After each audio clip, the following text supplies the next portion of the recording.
It feels like there's an awful lot going on in the world of Bleach currently. The Thousand Year Blood War Arc Anime Part 3 is less than 2 weeks away. A new console game, Rebirth of Souls, is in development, and today marks the release of yet another new game, Bleach Soul Puzzle. This little Match 3 mobile title feels like it is likely to fly under the radar with so much else happening, so I wanted to take a quick look. As I mentioned at the time of recording, today, September the 24th, is the game's launch day, and so these are really my first impressions, having spent half an hour or so with the title. Now, Match 3 games aren't exactly complicated, and if you've ever seen a game akin to this in the past, something like Candy Crush for example, then you'll have a good idea of what to expect. Truth be told, Match 3 games aren't really my cup of tea, but the Bleach trappings was enough to get me to pre-register, though I'll be honest, I completely forgot it was actually releasing so soon. I woke up this morning to the notification that it had been downloaded to my phone, and I was pleasantly surprised. What you'll be seeing throughout much of this video is my own gameplay, so I apologise in advance for how bad at it I am. Like I said, these aren't really my forte. But regardless, let's take a look at this brand new Bleach game, Bleach Soul Puzzle. The game is officially licensed and developed by KLab, the team who also make the incredibly popular Bleach Brave Souls, a game I actually have played for years, on and off at this point. To many of us, the idea of a Bleach Match 3 game on mobile might not be the most exciting prospect in the world, but as long as the game is of high quality, I think it's a worthy addition to the franchise, and that's what we're at least going to try and scratch the surface of figuring out today. Plus, the idea of Bleach receiving its own version of something so mainstream and with such mass appeal surely isn't a bad idea either for the expansion of the franchise. But anyway, the game is pretty simple. You complete Match 3 puzzles to earn crystals, which in turn allows you to unlock characters for a specific room in your collection. Each room appears to be themed in some way. For example, the first room that you see me complete in this video features the main heroes of Bleach, all gathered together, while the second room that opens up afterwards is specifically themed on Byakuya vs Asnod from the first Quincy invasion, which is both really cool and surprising. It seems like the idea is that you create little dioramas, as you're even able to unlock pieces of scenery too. Overall, the idea is nice, and seeing your album of characters grow really does entice the collector inside me. Honestly, it's the same reason I still play Brave Souls to this very day. Anyone who is even remotely familiar with a Match 3 will know exactly how this plays, but you have to match 3 or more colours on the board in order to remove those gems, with the target amount of specific tiles to eliminate changing with each puzzle. Some puzzles require you to destroy immovable boxes or to cover the entire playing field in a certain texture by destroying as much as you can. You only have a certain number of turns to win, however, failing to complete the requirements within your move limit gives you an option of either continuing on with an additional 5 moves at the cost of some coins, or simply giving up at the cost of a heart. Admittedly, I already, within the first half an hour, found myself a little frustrated with this system. For example, if you're out of coins, then you've got no choice but to sacrifice a heart, and those only return on a timer system, much in the same way soul tickets recharge in Brave Souls. Now, admittedly, if you've been playing Brave Souls for long enough, you kind of know how to game the system and make it so that you have ostensibly a limitless supply of soul tickets, but for now, that's not a thing here. We'll talk about the monetization later, as this is a mobile game and therefore Soul Puzzle is rife with potentially predatory elements. But the key thing to take away from this is that if you're willing to wait, you can kind of play as much as you want, at least in short bursts, without paying a penny, from what I've seen so far, at least at this early stage. I guess in that sense, it's not too surprising that KLab has implemented a similar system to their other Bleach title. Boosters exist in the game to help you destroy multiple rows at once, and of course they are all made up of familiar iconography, from Zangetsu and a Quincy bow, each of which destroy either a full horizontal or vertical line, to Chad's Brazo Izquierda del Diablo, which annihilates a group of gems in a circular space with La Muerte, even producing its trademark skull-shaped crater, which is pretty cool. Orahime's Tsubaki will zone in on a tile that needs to be destroyed for the current mission, and the Kogyoku is an interesting one. Essentially, it's a spirit orb from Brave Souls given a new name. At least I don't think they've ever been called this before.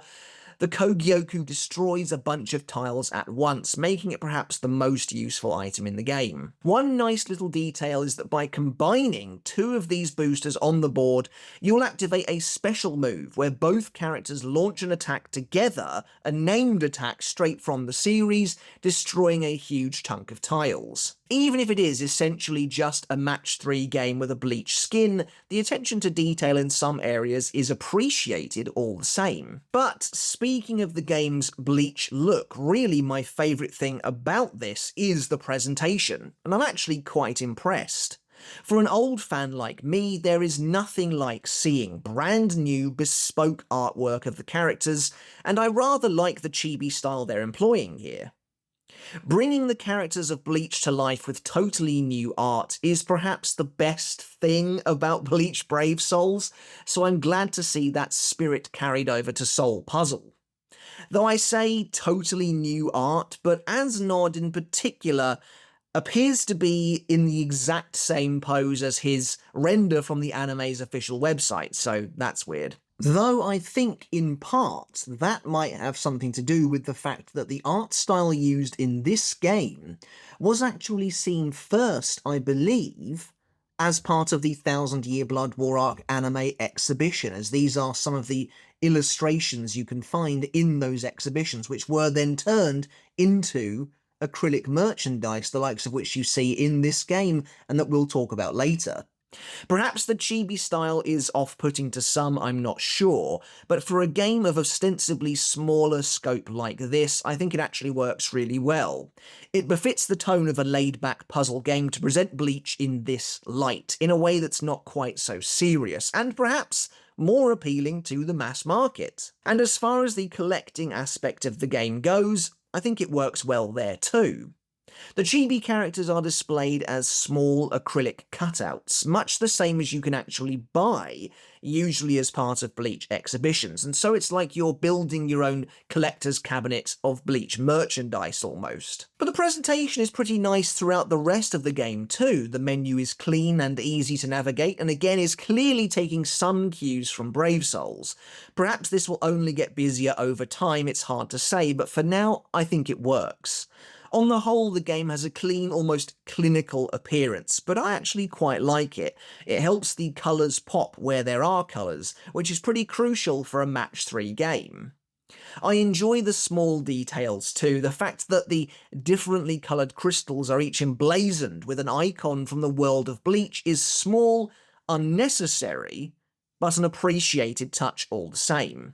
Such as the Quincy cross on the blue teardrop gem or the outline of Las Noches on the green ones, for example. However, my absolute favourite thing about the presentation of this game is that it seems to be focused first and foremost on the Thousand Year Blood War arc. And I would say that maybe that's a symptom of the game releasing during the tenure of the anime, but the same can't be said of Rebirth of Souls, for instance.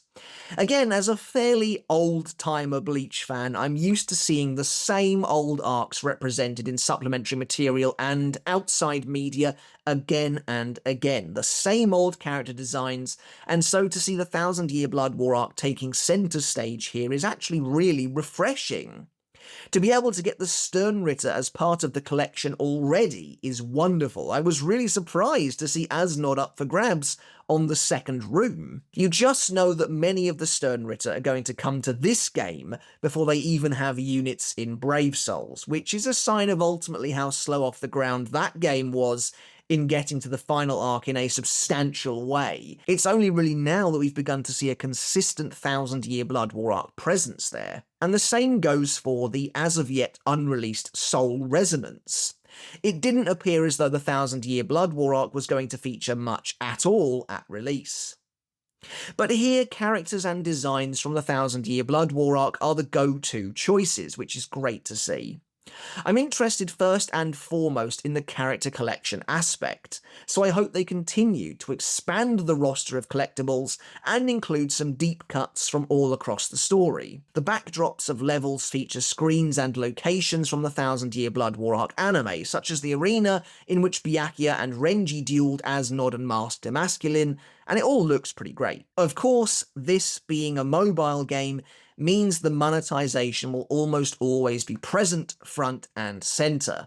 After only half an hour of play, I was already shown 2 different pop-ups offering real money bundles, one as expensive already as £20. The bundles in this game seem to only include coins and boosters, though I can't help but feel some people might see this one, for example, that pops up early on, and think Kisuke is included too as a character, where I don't think he is.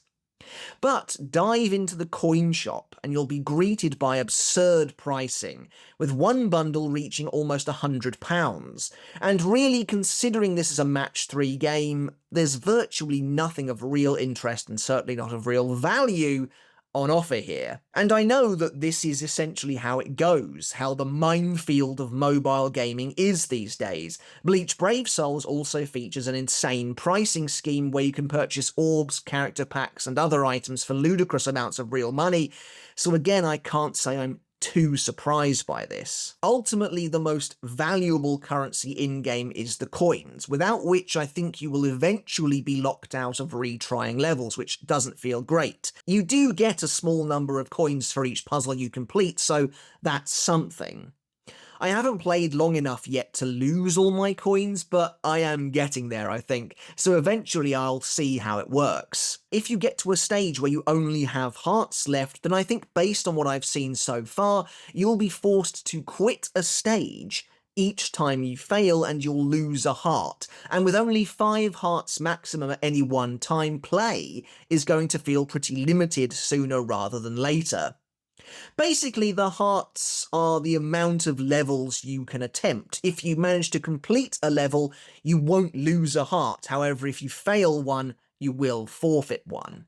I guess, in a sense, that is fair, and I don't know that I will feel, personally, much pressure to continue buying hearts once they're all gone, but that really will depend on a person-by-person, a player-by-player basis. For me, so far, while I do like the outward presentation, while I think the game is fun enough, like I said, I'm not a match 3 person, so there's nothing really too tantalising here, at least as far as I'm concerned. Again, this is all classic mobile game fare, and really your tolerance for it will dictate how much you want to play, and how much you can get out of it. Like I said, after only half an hour or so, I'd already been presented with 2 pop-up bundles, which then remain on your home screen until they expire. But I don't think I've really seen anything so far. I don't think there's really anything here that you need to be paying real money for. I mean, when it comes to these games, you never need to be paying real money, but you know what I mean.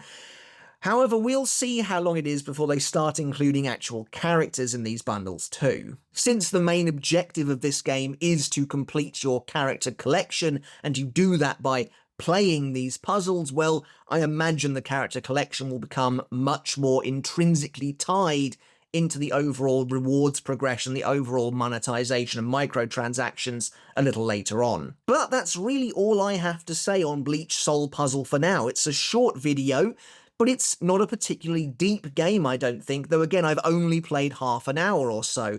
I think I've got to grips fairly well with the game's mechanics and how everything looks like it's going to work, but maybe there is some more hidden depth in there that I've yet to see. But from my very limited knowledge of titles like this, again, games like Candy Crush, I think the idea is more that there are potentially hundreds, if not thousands of levels for you to just kind of kill a few minutes or even hours on. And I think that's kind of the entire point, so I imagine that's mostly what we'll see here. While I feel like I've only scratched the surface of the game, I imagine it's essentially what I see here is what I'm going to get, and there's nothing wrong with that. Honestly, it's a cute little game if you're into match 3 titles, or if you want to see a bit more of the Thousand Year Blood War arc represented outside of the anime.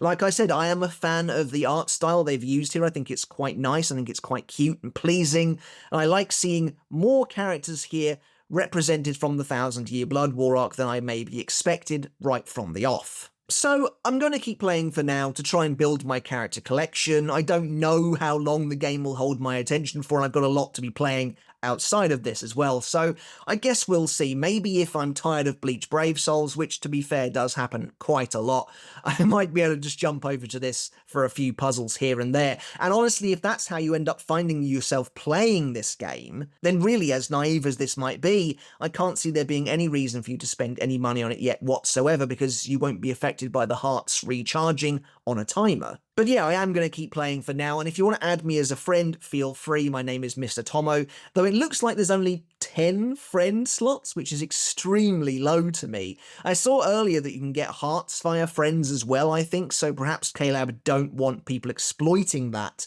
with enormous friend lists. I do kind of wonder how it works. Perhaps you're able to send each other a heart each day? I've no idea.